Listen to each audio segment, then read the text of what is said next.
नमस्कार, मैं रवीश कुमार। यह कैसा चुनाव हो रहा है? बीच चुनाव में आयकर विभाग ने कांग्रेस को कुल 1823 करोड़ रुपए का नोटिस भेजा है। क्या कोई भी पार्टी चुनाव के बीच इतना जुर्माना दे सकती है? अगर उस पर जुर्माने इस तरह से लाद दिए जाएंगे तो वह आयकर विभाग की बंधक बनकर रह जाएगी। उसके नेता जनता के बीच पहुंच ही नहीं पाएंगे। कांग्रेस के कई खाते पहले ही बंद हैं। 135 करोड़ रुपए जब्त किए जा चुके हैं। कांग्रेस ने 15 मार्च को अपनी प्रेस कॉन्फ्रेंस में कहा था उसके पास जहाज बुक करने से लेकर विज्ञापन देने के पैसे नहीं। अब उस पार्टी पर आयकर विभाग ने और ज्यादा जुर्माना थोप दिया है। दूसरी तरफ बीजेपी है जिसके आसपास जांच एजेंसियां नजर तक नहीं आती हैं, जिसके पास केवल इलेक्टोरल बॉन्ड से 8,250 करोड़ रुपए का चंदा जमा है। आज कांग्रेस की हालत यह कर दी गई है कि वह उधार पर विज्ञापन छापने की अपील करने लगी है। क्या इस तरह से यह चुनाव हो रहा है? राजस्थान के कांग्रेस कमेटी के अध्यक्ष गोविंद डोटासरा ने अपील जारी की है। Unconstitutional electoral bond, unconstitutional scheme, illegal पैसा, उससे चुनाव लड़ेंगे और हमारा जनता का एक एक पाई से दिया हुआ पैसा, जो सही पैसा है, उससे हमको चुनाव नहीं लड़ने देंगे। इसलिए मैं तो आपसे भी, मीडिया के बंधुओं से, सब अच्छे लोग हैं यहाँ राजस्थान में, मैं आग्रह करूंगा कि हमारी क्रेडिट के ऊपर कोई विज्ञापन छाप देना। जब भी होंगे तो हम आपको जरूर देंगे, ये मैं वादा करता हूँ आपसे। हाँ, पहले पैसे नहीं दे पाए तो ये याद रखना कि गोविंद डोटासरा प्रदेश कांग्रेस कमेटी की हैसियत से कह रहा है, व्यक्तिगत हैसियत से नहीं। इसलिए कांग्रेस का हर कार्यकर्ता आपका पाई पैसा चुकाएगा। जो भी आप कुछ छापोगे छपाओगे तो उसको भी हम करेंगे। इसलिए इस समय में आप मदद करें। यह उस पार्टी के प्रदेश अध्यक्ष का वीडियो है जिसकी कुछ महीने पहले तक राजस्थान में सरकार हुआ करती थी। आज वह मीडिया से उधार पर विज्ञापन छापने की अपील कर रही है। जाहिर है 2024 का चुनाव मैदान में नहीं, कहीं और से लड़ा जा रहा है। कांग्रेस छटपटा रही है। वह समझ गई है कि यह चुनाव हो ही नहीं रहा है, कुछ और हो रहा है। इस तरह से तो विपक्षी दल चुनाव में भागीदारी नहीं कर पाएगा और बिना भागीदारी के यह चुनाव ढकोसला बनकर रह जाएगा। अगर ये इंस्टीट्यूशंस अपना काम करते, अगर सीबीआई अपना काम करती, ईडी अपना काम करती, तो ये नहीं होता। तो उनको ये भी सोचना चाहिए, ये जो सब कर रहे हैं, कि किसी ना किसी दिन बीजेपी की सरकार बदलेगी और फिर कार्रवाई होगी, और ऐसी कार्रवाई होगी कि मैं गारंटी कर रहा हूं ये फिर से कभी नहीं होगा। तो उनको भी सोचना चाहिए। सवाल है कि सरकार बनेगी तब जब कांग्रेस जनता के बीच जा सकेगी, अपने वादों को उसके बीच पहुंचा सकेगी। एक तरफ कांग्रेस घर में बंद हो जाएगी और दूसरी तरफ कई हजार करोड़ के चंदे से लैस बीजेपी पानी की तरह पैसा बहा रही होगी। यह लड़ाई अब कांग्रेस और बीजेपी के बीच नहीं रह गई है। चुनाव गुजर जाएगा, किसी को पता नहीं चलेगा कि कांग्रेस का उम्मीदवार भी आया था। आज कांग्रेस ने एक अहम प्रेस कॉन्फ्रेंस की है। इसी विषय पर 15 मार्च की प्रेस कॉन्फ्रेंस में कांग्रेस अध्यक्ष मल्लिकार्जुन खड़गे, पूर्व अध्यक्ष सोनिया गांधी और कांग्रेस सांसद राहुल गांधी मौजूद थे। लेकिन आज कुछ अलग जानकारी कांग्रेस ने आपके सामने रखी। अगर ऐसा है तब तो वाकई चिंता की बात है।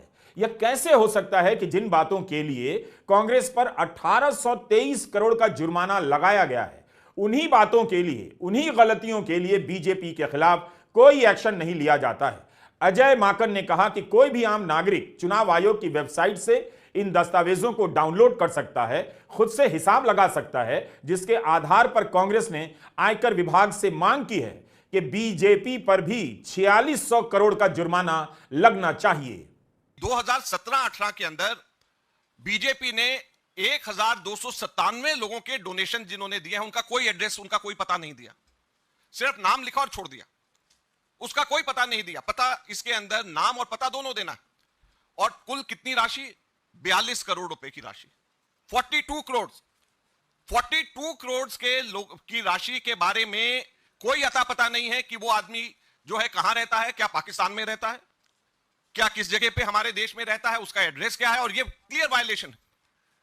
इनकम टैक्स ने ये 42 करोड़ की वायलेशन पे तो आंख पे पट्टी लगा ली और मात्र 14 लाख रुपए के हमारे केवल 23 लोगों ने, जो भी हमारे मेंबर ऑफ पार्लियामेंट थे, हमारे एमएलए थे, केवल 23 लोगों ने जो पैसे हमारे कैश में डिपॉजिट कराए, बाद में हमने उनके नाम, सब पैन नंबर सब उनका बताया, उसके बेसिस के ऊपर हमारे 135 करोड़ छीन करके ले गए। लेकिन जो 42 करोड़ रुपए, 42 करोड़ रुपीस जो बीजेपी ने, जिसका पता भी नहीं बताया, उनके बारे में एकदम चुप बैठे हुए, कुछ भी नहीं किया।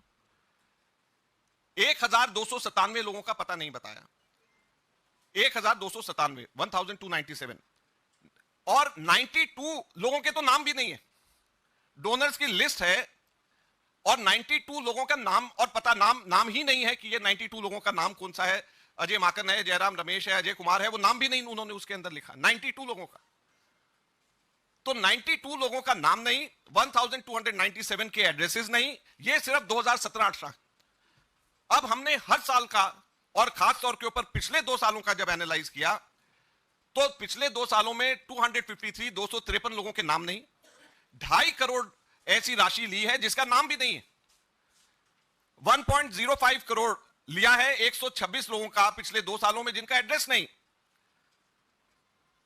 और इनकम टैक्स डिपार्टमेंट बीजेपी की इस कमी और हमारे इलेक्शन कमीशन इन सब चीजों के ऊपर आंख बंद करके बैठी हुई है। कांग्रेस सिर्फ सामने नजर आती है। इनकी जितनी भी वायलेशंस हैं, हम लोगों ने सारी की सारी वायलेशंस को उसी पैरामीटर से एनालाइज किया जिससे इन्होंने हमारे को गलत तरीके से एनालाइज किया। उसके ऊपर कितना इनकम टैक्स लगना चाहिए, कितनी उसके ऊपर इंटरेस्ट लगना चाहिए, और पिछले 7 सालों का जो हम लोगों ने हिसाब लगाया है उससे 4,600 करोड़ रुपया बीजेपी के ऊपर पेनल्टी लगती है।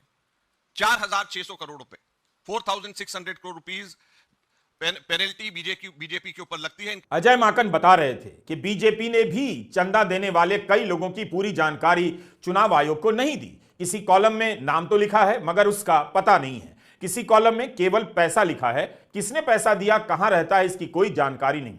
कांग्रेस ने मात्र 23 लोगों की जानकारी समय पर नहीं दी।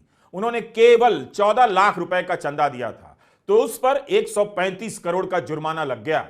लेकिन बीजेपी ने 1297 लोगों का नाम दिया मगर उनका पता नहीं दिया, 92 लोगों का नाम ही नहीं दिया। फिर 2017-18 में 253 लोगों ने 2.5 करोड़ का चंदा दिया मगर उनका नाम पता कुछ भी नहीं। तो आयकर विभाग ने बीजेपी पर जुर्माना क्यों नहीं लगाया?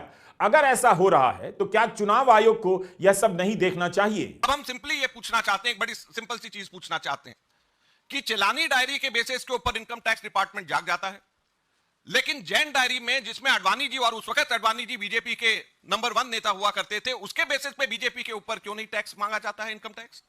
येडुरप्पा डायरी के बेसिस के ऊपर, डीके शिवकुमार की डायरी के बेसिस के ऊपर टैक्स मांगा जा सकता है कांग्रेस से, लेकिन येडुरप्पा डायरी के ऊपर जो बीजेपी के लीडर्स को जो पैसे दिए गए हैं उसके ऊपर इनकम टैक्स आंख बंद कर लेता है। बंगारू लक्ष्मण कन्विक्टेड हुए, पैसे लेते हुए बीजेपी के अध्यक्ष देखे गए, उसके ऊपर कभी भी इनकम टैक्स डिपार्टमेंट नहीं जागती है। जब वो पीछे के केसेस खोल रही है तो बंगारू लक्ष्मण के टाइम के ऊपर क्यों नहीं खोले गए? येडुरप्पा डायरीज के ऊपर क्यों नहीं खोले गए? क्यों केवल और केवल कांग्रेस पार्टी के समय के ऊपर उनको ये डायरीज ध्यान में आ रही है? सहारा बिरला डायरी उनको ध्यान नहीं आ रही जिसमें मोदी जी के खुद का नाम है। तो सहारा बिरला डायरी जिसमें मोदी जी का खुद का नाम, उसको नजरअंदाज। जैन डायरी जिसमें अडवाणी जी का खुद का नाम, उसको नजरअंदाज। येडुरप्पा डायरी जिसके अंदर तमाम बीजेपी के नेताओं को पैसे दिए हुए हैं, उसको नजरअंदाज। तो केवल और केवल कांग्रेस पार्टी को तंग करने के लिए, कांग्रेस पार्टी के ऊपर इस बात को उठाने के लिए क्यों ये किया जा रहा है? समाचार एजेंसी पीटीआई ने सूत्रों के हवाले से लिखा है कि कम्युनिस्ट पार्टी को भी आयकर विभाग ने 11 करोड़ का नोटिस भेज दिया है। चुनावी चंदे के बॉन्ड से जुड़ी कितनी जानकारी सामने आई?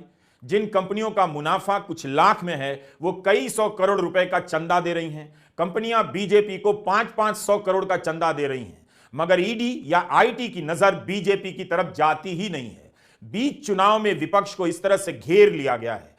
अगर मैं मोदी मीडिया को रिक्वेस्ट करना चाहूँगा हाथ जोड़ करके, अगर अभी नहीं दिख रहा आपको कि देश की दिशा में जा रहा है, नॉर्थ कोरिया की तरफ जा रहा है, चाइना की तरफ जा रहा है, की तरफ जा रहा है, आगे चुनाव होंगे नहीं होंगे, नॉर्थ कोरिया की तरफ होंगे या चाइना की तरफ होंगे, रशिया की तरफ होगी, ना एक पार्टी जो सरकार होती है वो तय करती कौन जीते कौन नहीं जीते। देखा पाकिस्तान में कैसा मसला था, तो हिंदुस्तान कम से कम पाकिस्तान के ऊपर आरोप लगाते आए हैं, वहाँ डेमोक्रेसी नहीं है, बार बार सैनिकों का शासन हुआ है, भुट्टो को फांसी होगी प्रधानमंत्री को, और वहाँ पे कानून का राज नहीं रहता है। आप क्या उस दिशा में बढ़ रहे हैं? ये मुल्क, ये आपको हमको एक चेतावनी से समझना चाहिए। कल राहुल गांधी ने जो बात कही थी कि कोई अच्छा ही नहीं है, एक नेशनल पार्टी, आपकी पार्टी डेमोक्रेसी के अंदर इतना बड़ा फैसला हो गया इनकम टैक्स का, इतना बड़ा अकाउंट फ्री हो गए, क्या इस देश में नेशनल मीडिया को आगे नहीं आना चाहिए? चुनाव आयुक्त ने अपनी प्रेस कॉन्फ्रेंस में लेवल प्लेइंग फील्ड का कई बार जिक्र किया है, यानी सबको बराबर मौका मिलना चाहिए। हम उनका बयान फिर से दिखा रहे हैं ताकि आप जनता को याद रहे कि उन्होंने क्या कहा था और इस मामले में उन्होंने क्या किया। अपने जितने भी हमारे चुनाव कराने कर्मी जाएंगे उनसे मैं फिर से एक बार अपील करना चाहता हूं, आज सुन रहे होंगे कहीं ना कहीं, कि लेवल प्लेइंग फील्ड प्रोवाइड करना उनका परम धर्म है। इसमें से कतई भी कोताही ना बरतें। उनको बताया गया है, इंस्ट्रक्शंस दी गई हैं, अगर बरतेंगे तो will be ruthless in dealing, because majority ऐसा नहीं करती। अगर एक दो करेगा तो उसकी वजह से हम अपने इलेक्शंस को बदनाम नहीं होने देंगे। Will be ruthless. आप सभी को पूछना चाहिए कि क्या चुनाव आयोग रेफरी की भूमिका में नजर आ रहा है? क्या जांच एजेंसियां अपनी कार्रवाई से विपक्ष की भागीदारी को, जनता के बीच की उसकी गतिविधियों को रोक रही है? 400 सीटें जीत लेने के ऐसे दावों की सच्चाई आपके सामने है। बाद में आपको देखने का, कहने का और बोलने का मौका नहीं मिलेगा। नमस्कार, मैं रवीश कुमार।